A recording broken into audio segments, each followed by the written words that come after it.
जोगिनी नानु आगरी गुण आगरी जो गजीतल तीनु लोक भेलहु गुण सागरी हे जोगजी तल तीनु लोक भेलहु गुण सागरी हमरा सौ जाऊं रुसता फेर बौसता हे चानना चरण पखारी अधीन भये रहता हे चानना चरण पखारी अधीन भये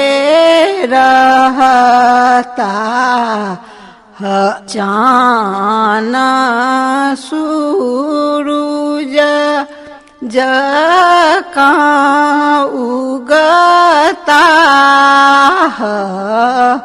उगी छपता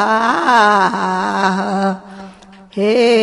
कहियो न कुवचन कहता हृदय बीच रखता हे कहियो न कुवचन कहता हृदय बीच रखता भनाहि विद्या पति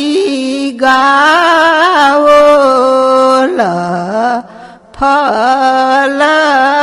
पाओल हे जोग मरबर तेज से जनहि छोड़ता हे जोग मरबर तेज से जनहि छोड़ता।